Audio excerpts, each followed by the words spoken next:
with hundreds of mobile health teams and other services suspended. In northeast Syria, where 2.5 million people need assistance, the absence of US funding means programs are leaving large populations even more vulnerable. In Ukraine, cash-based programming, a key feature of the humanitarian response, reaching 1 million people in 2024, has been suspended in key regions. In South Sudan, funding has run out for programs to support people who have fled the conflict in neighboring Sudan, leaving border areas dangerously overcrowded. Meanwhile, the United Nations Office on Drugs and Crime will be forced to stop many of its counter-narcotics programs, including the one fighting the fentanyl crisis, and dramatically reduce activities against human trafficking. And funding for many programs combating HIV/AIDS, tuberculosis, malaria, and cholera have stopped. We have been extremely grateful for the leading role the United States has provided over the decades. For example, thanks to the generosity of donors led by the United States, the UN assists and protects more than 100 million people every year through our humanitarian programming. From Gaza to Sudan, Afghanistan, Syria, Ukraine, and beyond. American funding directly supports people living through wars, famines, and disasters, providing essential health care, shelter, water, food, and education, and the list goes on. The message is clear. The generosity and compassion of the American people have not only saved lives, built peace, and improved the state of the world. They have contributed to the stability and prosperity that Americans depend on. United Nations staff members around the world are deeply proud of what we have accomplished together as partners. Now, going through with these cuts will make the world less healthy, less safe, and less prosperous. The reduction of America's humanitarian role and influence will run counter to American interests globally. I can only hope that these decisions can be reversed based on more careful reviews, and the same applies to other countries that have recently announced reductions in humanitarian and development aid.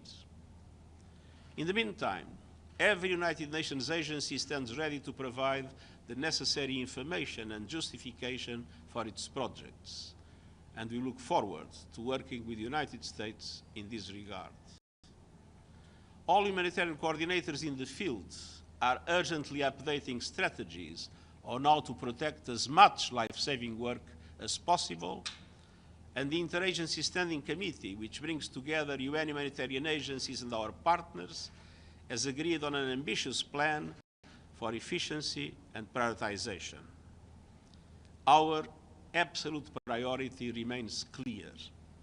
We will do everything we can to provide life-saving aid to those in urgent need. And we will continue our efforts to diversify the pool of generous donors who support our work. We remain committed to making the global humanitarian effort as efficient, accountable, and innovative as possible while continuing to save lives. Dear ladies and gentlemen of the media, next Tuesday I will be in Cairo to join the extraordinary summit of the League of Arab States to discuss the reconstruction of Gaza. Since the horrific attacks of terror by Hamas in Israel on October 7, the ensuing hostilities have unleashed an unprecedented level of death and destruction in Gaza. Gaza has become a nexus of death, displacement, hunger, and disease. Hospitals, schools, and water facilities have been destroyed and reduced to rubble, and the risk of further destruction looms over the population. Tuesday's summit is an opportunity for leaders across the Arab world to come together and discuss the elements required to deliver peace and stability in Gaza. Their unified position will help guide the way forward. I will outline key priorities. First, the ceasefire and hostage release deal must hold. The coming days are critical. The parties must spare no effort to avoid a breakdown of this deal. I urge them to uphold their commitments and implement all of them in full. All hostages must be released immediately and conditionally in a dignified manner. The parties must ensure humane treatment for all those held under their power, and all transfers must be carried out in a dignified way and as per the terms of the deal. Humanitarian aid must be maintained, protected and funded, flowing without impediment to reach people in desperate need. Each moment the ceasefire holds means more people reached and more lives saved.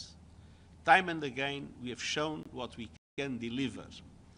Since the ceasefire, humanitarians have been able to scale up and expand operations in Gaza, including areas that were unreachable during the fighting.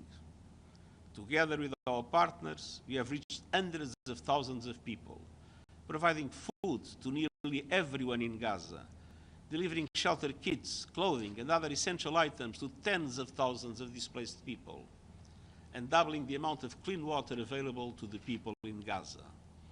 Meanwhile, our partners have distributed medical supplies reaching some 1.8 million people, helping health facilities continue their life-saving work.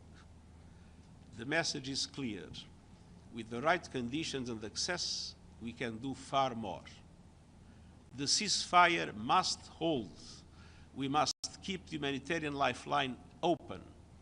And as part of this, I once again appeal for the urgent and full support of UNRWA's work. UNRWA's unique role must be maintained. Second, ending the immediate crisis is only a first step. There must be a clear political framework that lays the groundwork for Gaza's recovery, reconstruction, and lasting stability. And this framework must be based on clear principles. This means staying true to the bedrock of international law. It means preventing any form of ethnic cleansing. It means there should be no long-term Israeli military presence in Gaza. It seems address Israel's legitimate security concerns. It means accountability for violations of international law, and it means Gaza remains an integral part of an independent, democratic, and sovereign Palestinian state with no reductions in its territory or forced transfer of its population. Both Gaza and the occupied West Bank, including East Jerusalem, must be treated as one, politically, economically, and administratively, and governed by a Palestinian government that is accepted and supported by the Palestinian people. And any transitional arrangements must be designed to achieve a unified Palestinian government within a precise and limited time frame. I will also call for an urgent de-escalation of the alarming situation in the West Bank. Unilateral actions, including settlement expansion and threats of annexation, must stop. I call for an end to attacks on civilians and their property. Finally, we must take tangible steps now towards the realization of a two-state solution. The Palestinian people must have the right to govern themselves, to chart their own future, and to live on their land in freedom and security. The only path to lasting peace is one where two states, Israel and Palestine, live side by side in peace and security, in line with international law and relevant UN resolutions, with Jerusalem as the capital of both states. Palestinians deserve lasting stability and a just and principled peace. And the people of Israel deserve to live in peace and security. At this fragile moment, we must avoid the resumption of hostilities that would deepen the suffering and further destabilize a region that is already perched on a knife's edge. We need sustainable reconstruction and a unified, clear, and principled political solution. That's what I will call for in Cairo next week, and I thank you. Thank you very much.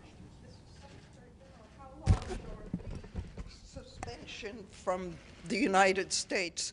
Tens of millions, hundreds of millions?